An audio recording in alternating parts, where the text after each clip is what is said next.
নতুন নেতৃত্ব, তাকে আমি স্বাগত জানাই।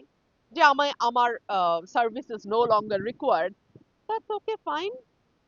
আমি আমার রাজনীতি চালিয়ে যাব। আমার এলাকার, আমার দুটো উপজেলা এবং বিজয়নগর উপজেলার দুটো ইউনিয়ন, যেই মানুষ আছে, যে ভোটাররা আছে, তাদের যে স্বতঃস্ফূর্ত সাড়া আমি দেখছি, আমার আল্লাহর দরবারে শুকরিয়া জানানোর কোনো ভাষা নাই। এক একজন মুরব্বী আসেন, ওনাদের চোখে পানি, আম্মা আপনাকে জিততে হবে, আম্মা আমরা আপনাকে জিতায় জবাব দেব। এই যে মানুষের ভালোবাসা, এই ঋণ আমি কি দিয়ে পরিশোধ করব? আমি শুধু আল্লাহর কাছে এটাই দোয়া করি, ওনারা যেই স্বপ্ন এবং আশা নিয়ে আমাকে ভোট দেবেন, আল্লাহ যেন আমাকে সেই স্বপ্ন পূরণ করার তৌফিক দেন। রাজনীতিতে কিন্তু তকদিরের বাইরে কিছু হয় না। হ্যাঁ, ভীষণ রকম ভাগ্য এখানে কাজ করে।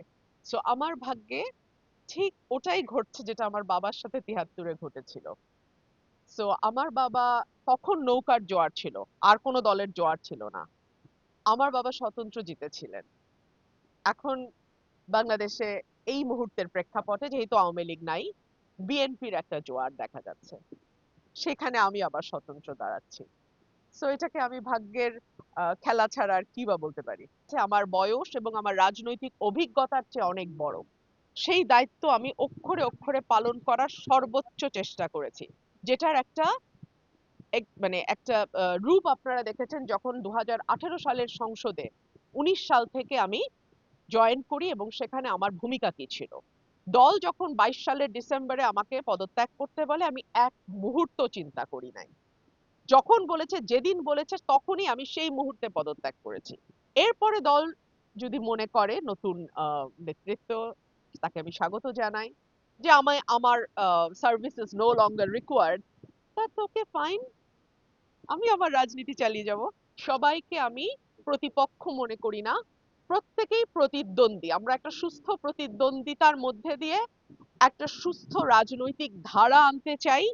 একটা নির্বাচনের আদর্শ পরিবেশ যাতে থাকে, সকল প্রার্থীর প্রতি আমার আকুল আবেদন সেটাই থাকবে।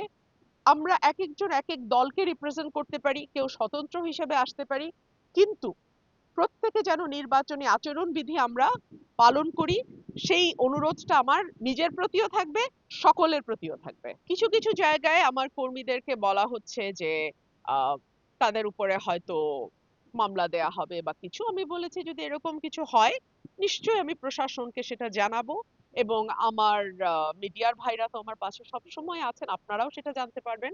আমি সেটার ব্যাপারে যথাযথ ব্যবস্থা নেব যদি এমন কিছু খুব মানে এমন কিছু হয় যেটা আমার নির্বাচনে এফেক্ট করবে, আমার নেতা কর্মীদের নিরাপত্তাকে বিঘ্নিত করবে, সার্টেনলি আমি দেন অ্যান্ড দেয়ার ব্যবস্থা নেব।